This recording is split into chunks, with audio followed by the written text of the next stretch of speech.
Hey, this is Notzer, and we're taking a look at the Tier 10 Royal Navy Destroyer Daring on the map Sleeping Giant. Wargaming have included a bunch of tweaks to the British DDs in 7.8, and this game in particular I felt like was a great example of all of them. Hopefully you'll enjoy it. My build is main armament protection, propulsion protection, improved accuracy, faster rudder shift, concealment, better rate of fire. For my commander, priority target, last stand, adrenaline rush, basic firing training, survivability expert, concealment, and inertia fuse high explosive.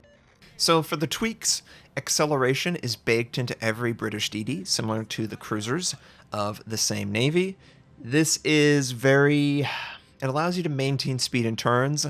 It is something that helps you gain speed if you're in a dead stop. You might have noticed that when I was stationary versus when I reached full speed, it was basically under 10 seconds. You definitely notice the responsiveness, and I love that they baked it in. Because it's baked in, just like the cruiser line, that means that you can do sort of a 2-for-1 in the module slot. You already have acceleration, and you can also pick up rudder shift. So along with better acceleration than pretty much every DD in the game, it also has the benefit of having rudder shift time that's very competitive with even the best DDs in the game. Feels great, very responsive. I love this change. Wargaming also changed the torpedo systems to use single and narrow versus single and wide. Widespread was just so useless. This game will actually show a good example of when to use narrow, and that's partially why I chose this video. It's going to have everything that changed on display, and I just felt like it was a perfect example of what to expect. The smoke system is completely different. Gone are the 80-second duration, the 120-second recharge. What we've got is a 40-second duration in the world and a 60-second recharge. What ends up happening is you just feel like you're being much quicker in your decision making on when to smoke and when not to smoke. It feels great, and in a radar infested world, it feels just more dynamic. I have a solution to the problem. So many people want to charge me because I see, oh, British DD, if I get this kill, I know he's not going to show this video because obviously it would be real crappy, right? So it ends up happening is most of the games I just have radar ships chasing me. But the smoke allows me to disengage much more effectively from those same radar ships than a previous smoke version, and I really enjoy that. They did nerf the range of the guns, but I am completely on board with that. I felt like the range of the guns was getting to a point of just ludicrous. It's more cruiser-esque than DD, and bringing that back, I'm very happy for that. Now, here is the narrow spread example.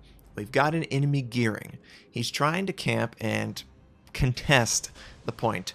I wanted to send my torpedoes in the one location that he had to exist in.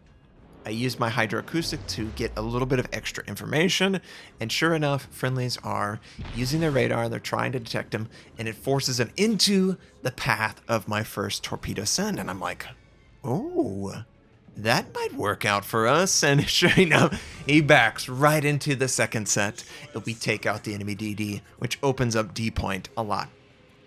They also improved the turrets. The turrets now rotate 360 degrees, all three of them for the Daring. It's just a super dynamic DD platform now. You can go left, right, right, left. Guns can always be on the target. You can smoke out. You've got that acceleration to pull a fast turn around a island if you're trying to line of sight something. It feels so much better. And we're going to capture the base, obviously. Enemy Zhao is spotted. I'm going to get a little bit of harassing shots. The fire chance is so incredibly high that you should just always try and take a pot shot at whatever happens to be in range. You never know. And God, that guy. I was never visible. And he hits that many shots consistently. I'm so envious of you who can accurately aim like that. But because the fire chance is so high on the Brits, take a shot. Set a fire, force damage control out.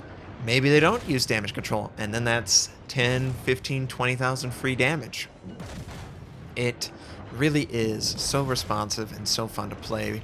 I'm so impressed by the changes. They really reinvented the design, and got a little fortunate that the friendlies were able to take out the enemy Zhao, get a nice broadside AP. But we have this flank now. There was a Baltimore, and there was a DD who tried to smoke out the Baltimore. So I'm going to try and reposition so I can send torpedoes at the Baltimore's camping position. Every radar ship goes this location on this map. You just have to try and counter it. It appears that the friendly DD just to my northeast also sent torpedoes. So I might regret this send, but we're going to do it anyway. So I choose narrow spread on that corner. I'm just flooding it in an attempt to get some strike on this Baltimore.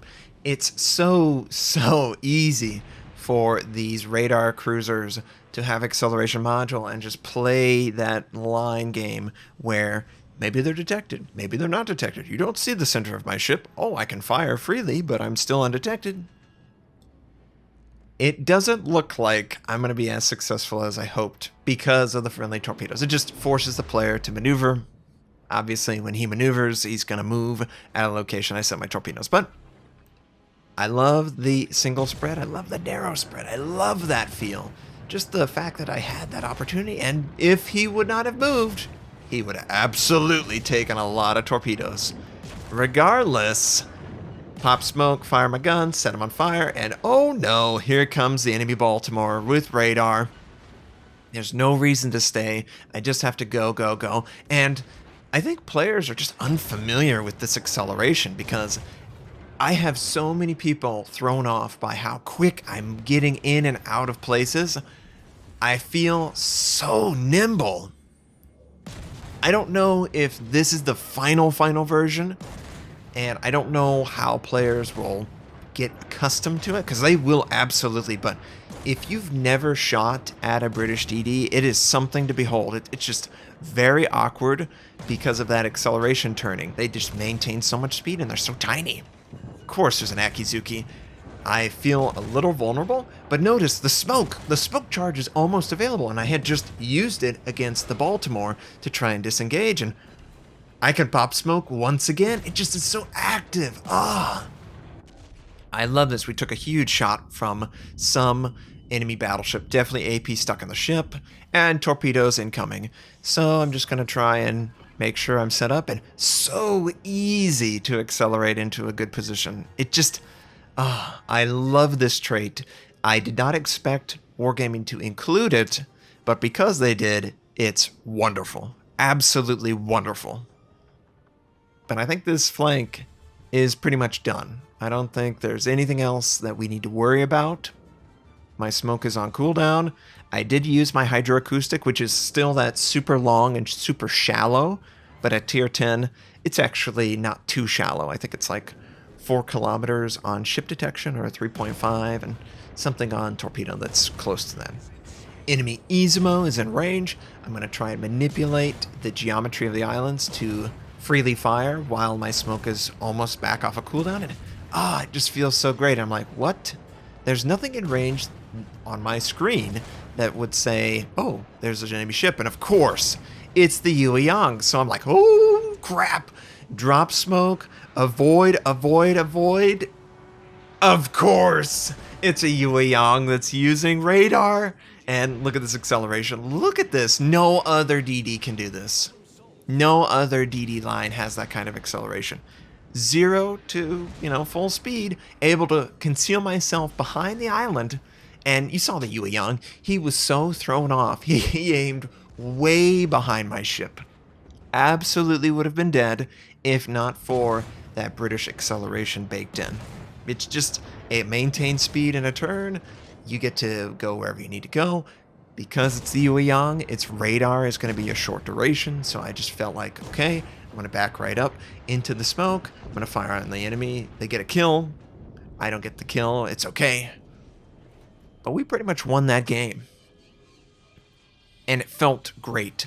Spot the targets, fire on them, active smoking, and I was able to get a couple pot shots, a couple torpedo sends.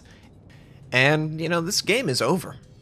Absolutely over. And it was completely one-sided, but I just really enjoyed all of the different scenarios that were on display. I hope that you are as excited to see this for yourself as I am. I can't wait to level through this line. The acceleration, the smoke, the narrow spread, all baked into every single British DD that's coming in this line. I don't know if they'll retroactively include that in something like the Gallant, but I'm super excited. I hope you are too. I hope you have a wonderful day, and I'll catch you next time.